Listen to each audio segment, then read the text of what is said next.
Hi, this is Thomas with Believe in the Run. This is Megan with Believe in the Run. Megan, we're talking about a big update to a shoe that is like part of the New Balance DNA, the 1080 V15.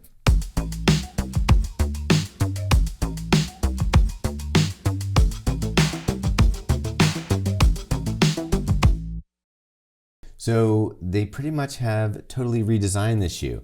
And you thought, hey, I'll go out and run with one shoe on one foot and one on the other? Yeah, I mean, that's the best way to test it, I think. So the biggest update, let's just say, is this brand new midsole foam. Fresh foam is out. Dude, I'm gonna go on a rant about this. We finally got people understanding what fresh foam was. It's an experience, it's a ride, it's a whole silo of New Balance, and then you've got the fuel cell side that we got that, and I love the name fresh foam. This one's called Ifinion.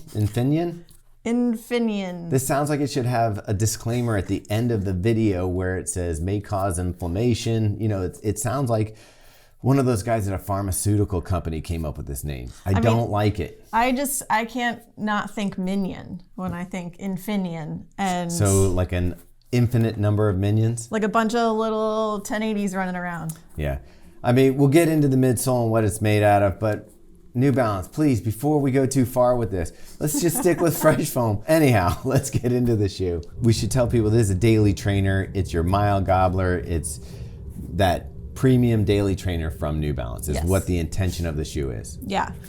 We usually start with the upper. We can start there. I did bring in the previous version of the shoe, the 1080 V14. So one of the first things I noticed about the shoe when I laced it up is that the upper is a completely new material in itself, but also the shape of the shoe felt very different. So if you look at the two here, the previous version of the shoe has a much wider toe box and more of that like silhouette, whereas the V15 is very straight and a bit more narrow, and I found it to be a little bit longer. All right.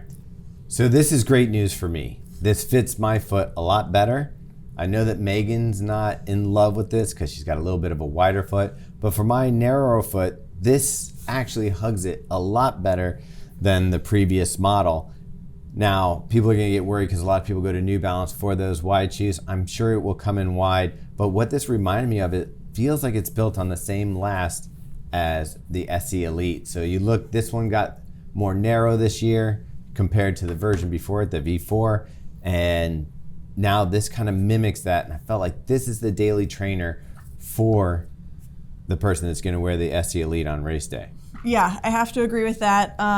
Like I said, in general, it just felt a little bit more narrow. I do think the upper material overall is an upgrade from the previous version. It's softer, it's more comfortable. Overall, you've got plenty of padding in the collar and tongue. It's gusseted. It's stretchy, and so the general feel and comfort of the upper is absolutely there. I just struggled a bit with the fit. The fit was fine for me, but where I struggled with it was actually in the looks. And I know some people say I give too much attention to looks, but look, I looked down at this and I called this the flounder fit. What that is just a tube. It looks like a flat fish just on my foot. And where that could really be improved is when you bring in and sculpt the inside of the shoe. You can see that here in the SE Elite where the midsole goes in here, it dips, and then they fold the upper into that, and it gives it that race day look rather than a tube steak. So that really, I'm like, kind of clean that up, make it look a little better. Meg, I've seen two colorways in this shoe. What do you think of the overall look of the shoe? I actually like the look of the upper. The colorway that we got is not for me. I don't like it at all. I also don't understand why we have this silver shiny midsole foam. Like it makes it look cheap, which it's not a cheap shoe at all. In fact, the materials are high quality and it's a good shoe, but this coloring of it does the opposite for me. When you say it's not a cheap shoe, what's the price tag on this? It's $170. All right, so that's on the higher end of a daily trainer. Yeah, so this is their premium model. If you go down to the 880 is where you get a little bit less expensive and less premium materials. But since we started talking about the midsole, let's talk about this new Ifinion foam. Okay. Look, the foam is good. It's a supercritical foam. feels good. You get a nice bounce out of it. I actually really enjoyed the ride of the shoe. My longest run in it was a 16-mile run, and it did the job of keeping me comfortable and was great the whole time. I didn't have any problems with it. You get that little bit of bounce and squish.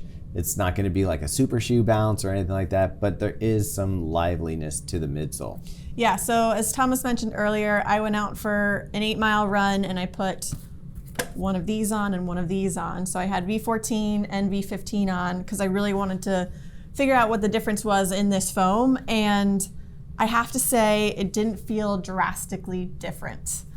The one thing I will note is I think that this foam is just going to last a lot longer.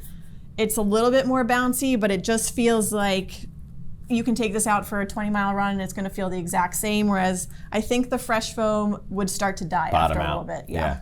And that's what I think it is. When you get into the supercritical foam, that ability to stay fresh feeling like a fresh foam stays longer. Maybe for Ifinion, I guess is where they're getting at. Like it's just going to last longer. You can go as long as you want. That's where the value of the shoe comes in, is that the upper's nothing's going to happen to this upper, and you've got this foam on it. I think that's you could easily get 500 miles out of. Yeah, so the spec sheet says it's 39.9 and 33.9 millimeters, 6 millimeter drop. I think we can just say 40-34. Yeah, I mean at that point, come on guys. Yeah. Nobody else is going to come out here with like a device that can measure that closely, other than like the people that are making sure the shoes are legal for marathon, but they're not testing this shoe. Yeah, so it's got a decent chunk of foam underneath the foot, and it did lose weight. So that's something we didn't mention earlier. My women's 7.5 came in at 7.3 ounces or 208 grams, which is an ounce lighter than the previous version. Yeah, mine came in at 9.6 ounces or 273 grams. Again, a nice little weight savings over the other model. Half that's got to be just because it's not as wide as it was before. So that's a nice trade-off. All right, Meg, let's move to the outsole.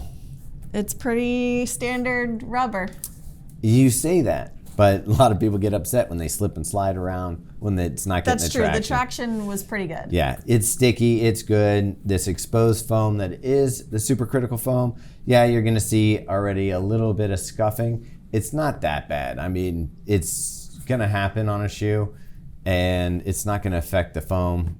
The traction on this was pretty good. I think you have a little bit of stickier rubber in the front, and then something that's a little more durable in the back there. So I thought it did pretty good. Yeah, I agree. All right, so let's go with our ratings. We'll start with form out of 5. What are you giving it? I'm going to give it a 3. Meg, what do you think I'm docking it for? I'm going to say design, overall looks.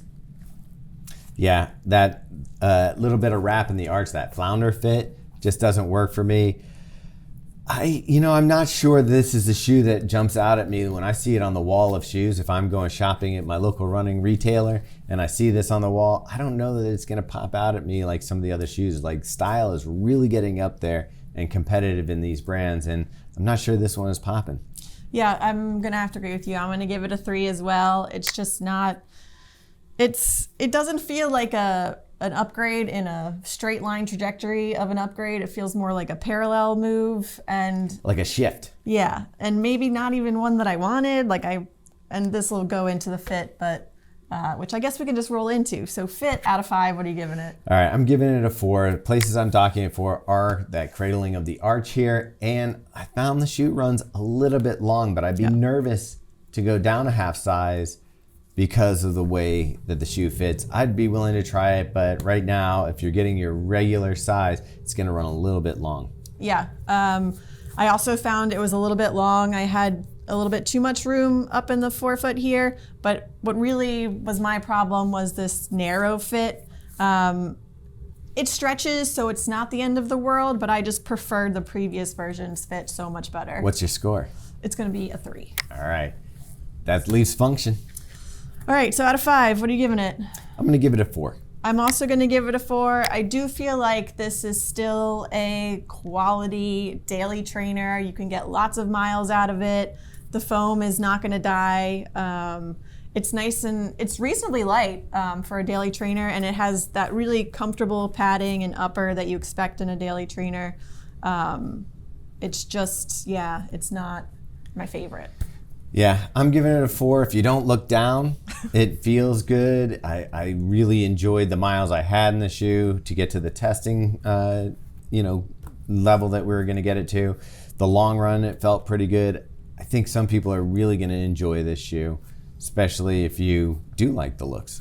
All right, Meg, so that gives you a 10. Yes. And leaves me with an 11, so I'm a little nicer than you are, but it actually matches the color of the shoe. It's like a greenish yellow. Green. Yeah, so I'm leaning more toward yellow, you're leaning more towards green.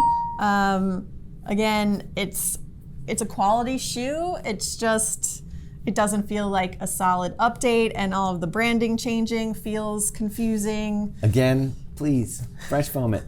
Please, just think about it. Like Ifinion. It literally sounds like you're watching an ad during the morning shows. Everyone at New Balance just threw their computer on the floor. Yeah, I mean, it does sound like it comes with side effects, doesn't it? I mean, Ifinion.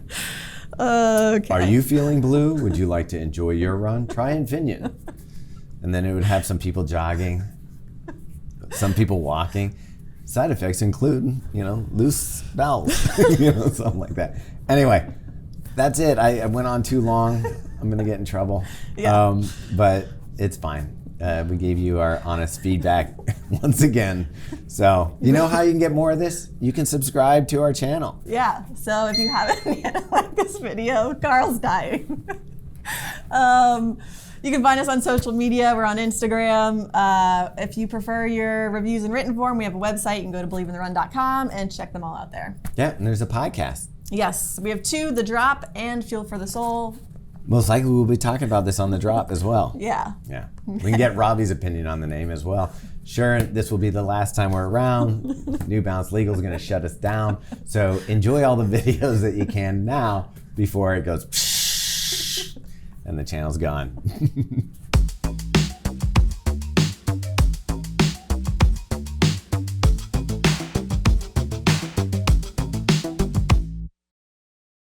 Hi, I'm Thomas with Believe in the Run. This is Megan with Believe in the Run. Megan, we've got a big update to a stable shoe from New Balance. Is this a stable shoe or a staple? I think you could. Thomas, that Michael, what are you doing there? What kind of attempt is that? I was trying to make it easier. Hold on. Dude, you're not even close. All right, do it for me. You got it? Is that too close? Yeah, I don't want it rubbing on the Okay, legs. hold on. So we gotta go this way. Yeah, just like, yeah. Good? That should be good. All right. You ready? Yep. All right.